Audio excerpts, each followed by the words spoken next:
Hello, everyone, and welcome to another Navis Nobilite ship overview. And we are finally moving into the battleships. And we are going to begin with the venerable, the old, and the amazing Retribution battleship. This is one of those amazing ships that is almost universal across all of the Imperial Navy, and it is your quintessential big gun battleship in regards to the Imperial Navy, but also it is the first emergence of what could be broadly termed as a fast battleship. So, when we look at the stat line of the Retribution, we're going to look at notice that there are going to be some significant changes, and we are establishing a new standard. First things first, all Imperial and Chaos battleships have 12 hits. We have a 20 centimeter speed, which is quite fast for the Imperial Navy, 45-degree turn, 4 shields, 6 up armor front, 5 up armor rear and back, and 4 turrets. Now, all battleships cannot use come to new heading, and that is pretty much universal across every single battleship in the game.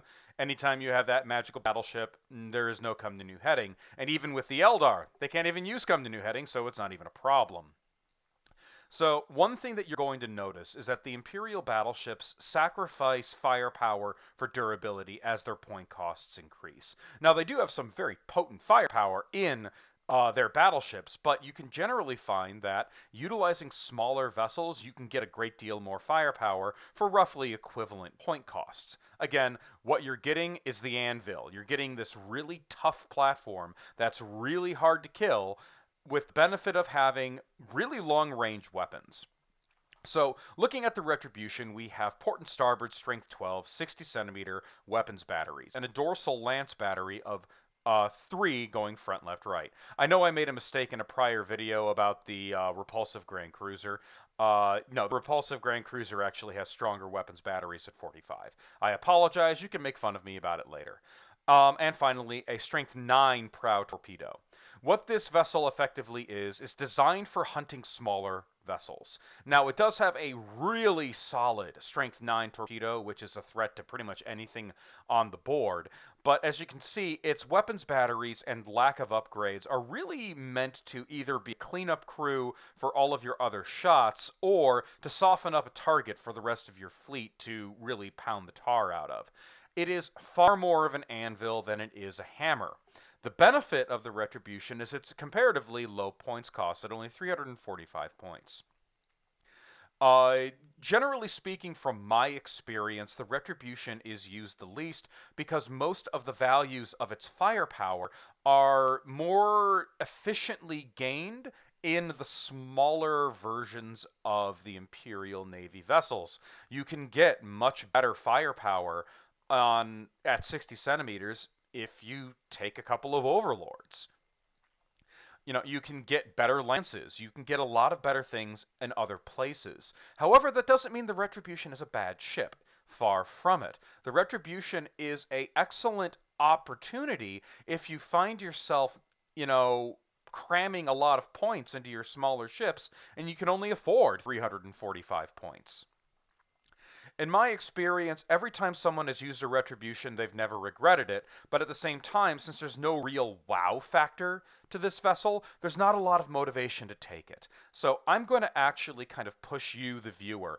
If you're making an Imperial Navy fleet and you have the option to take a Retribution, give it a try. You'll be surprised at how incredibly effective it is. And there's also one hidden little advantage. This sucker has torpedoes in its prow, which means it can take a ram spike.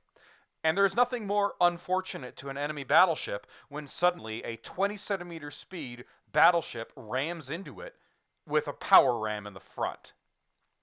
So bear this in mind. This vessel is overall very balanced, but it doesn't have any real over the top wow factor that makes it kind of stand out. And it ultimately doesn't really replace or function as a good alternative to a lot of the things in the Imperial fleet, because ultimately this thing just has more of the same. Weapons batteries, some lances, and torpedoes. It's basically just an upscaled battle cruiser.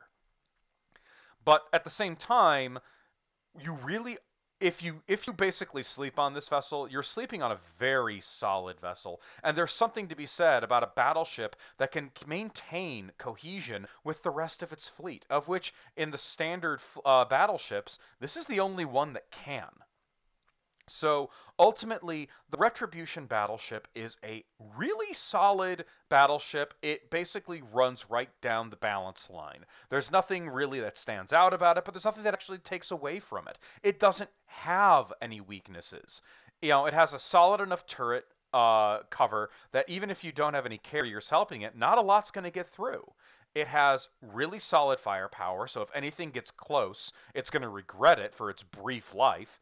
It can reach out and really hit somebody with its long range weaponry.